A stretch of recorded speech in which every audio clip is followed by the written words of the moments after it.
di tengah-tengah kita, lebih utama dari segala sesuatu. Betapa kucintai Tauratmu, betapa kucintai Tauratmu, aku merenungkannya sepanjang hari. Mazmur 119 ayat 97. Sahabat Iktus yang dikasihi Tuhan, terharu saat hadir dalam kebaktian gereja bawah tanah yang dilakukan pada tengah malam di mana orang banyak sedang tidur. Tidak semua membawa Alkitab karena ada larangan untuk membagikan Alkitab di negara itu. Lebih dari 2 jam, pemimpin menyampaikan firman Tuhan dengan suara setengah berbisik. Semua mendengarkan, tidak ada yang mengantuk atau sibuk dengan kegiatan lain. Cinta akan firman Tuhan menumbuhkan gairah untuk merenungkannya. Dalam Mazmur ini, Daud menyatakan diri sebagai seorang yang sedang jatuh cinta. Rasa cinta yang mendalam ini bukan ia tujukan kepada seseorang, melainkan kepada Taurat Tuhan. Daud menjadikan Taurat Tuhan sebagai kesukaan. Betapa kucintai Tauratmu. Itulah sebabnya ia dengan sukacita dan rela hati menyediakan waktu untuk merenungkan Taurat Tuhan itu sepanjang hari. Mengapa Daud begitu mencintai Taurat Tuhan? Beberapa alasan sebagai jawaban dari pertanyaan ini adalah: 1. Tauratmu membuatku lebih bijaksana. Ayat 98 sampai 100. Secara terang-terangan pemazmur mengatakan bahwa pertama, Taurat telah membuat lebih bijaksana daripada musuh-musuhnya. Ayat 98. Kata bijaksana, hikmat, dapat diartikan sebagai kepandaian untuk membedakan yang baik dari yang jahat, yang adil dari yang tidak adil, yang benar dari yang tidak benar. Karena berhikmat, seseorang dapat melakukan yang baik, yang adil, dan yang benar. Kedua, Taurat telah membuatnya lebih berakal budi daripada gurunya. Ayat 99.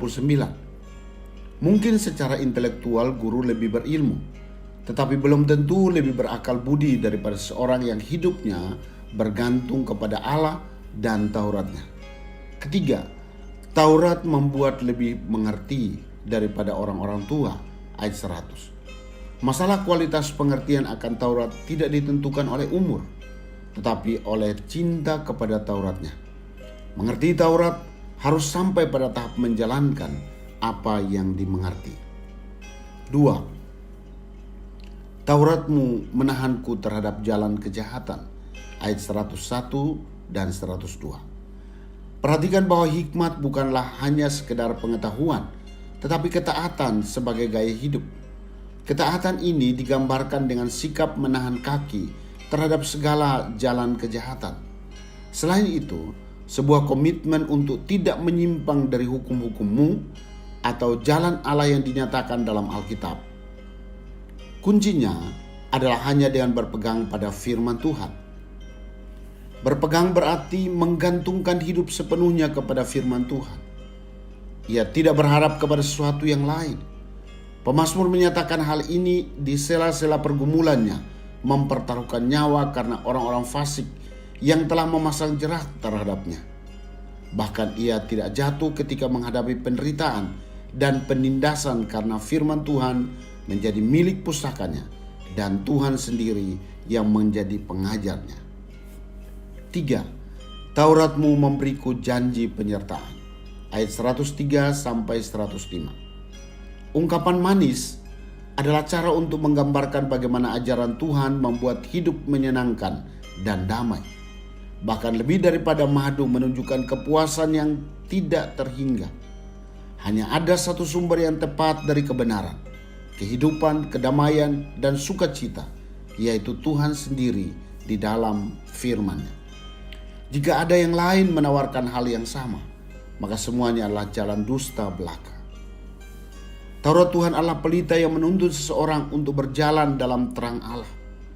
Jelas bahwa orang yang setia terhadap Taurat tidak akan berjalan dalam kegelapan, karena terang itu selalu menuntunnya untuk melakukan hal-hal yang suci, bersih, dan benar di hadapan Allah. Firman mampu memberikan terang dalam langkah-langkah kehidupan kita. Firman berkuasa memperbarui hidup dan memberikan kekuatan baru di dalamnya. Sahabat Iktus, marilah kita merenungkan dan melakukan firman Tuhan bukan karena terpaksa, bukan pula menjadi sebuah kewajiban yang akhirnya menjadi beban, melainkan menjadi kesukaan kita yang didasari rasa cinta. Kita terus merindukan firman Tuhan dengan merenungkannya sepanjang hari. Jangan mau kehilangan hal yang paling berharga dalam hidup, yaitu mendapat pengajaran dari Tuhan sendiri melalui firman-Nya. Alangkah ruginya apabila saya hari ini masih menganggap menggali firman Tuhan itu sebagai sesuatu yang membosankan. Saya mau memperbarui komitmen saya untuk membaca Alkitab, merenungkan, memperkatakan, dan melakukannya. Saya rindu Tuhan berbicara, menyingkapkan banyak hal kepada saya hari ini, menuntun dan membuat hidup saya jauh lebih baik seturut rencananya. Sahabat Iktus yang dikasihi Tuhan, apakah saya menyadari bahwa dengan merenungkan firman Tuhan, saya menjadi lebih bijaksana? Dapatkah saya terhindar dari perbuatan jahat dengan berpegang pada firman Tuhan? Janji apa yang Tuhan berikan saat saya menempatkan firman-Nya di tempat yang utama? Tuhan Yesus, saya mencintai firman-Mu dan merindukannya setiap hari. Saya bersyukur karena firman-Mu membuat saya menjadi lebih bijaksana, mengingatkan saya untuk tidak memilih jalan kejahatan dan menerangi jalan saya seturut kehendak-Mu. Saya hanya mau berpegang kepada firman-Mu dan mempercayai janji-Mu hingga hidup saya menyenangkan hati-Mu ya Tuhan, dengan menjadi berkat bagi semua orang. Amin. Berjalan dalam terang firman Tuhan membuatku tidak tersandung dalam kegelapan. Kristus ada di tengah-tengah kita, lebih utama dari segala sesuatu. Kristuslah yang harus ku beritakan hingga datangmu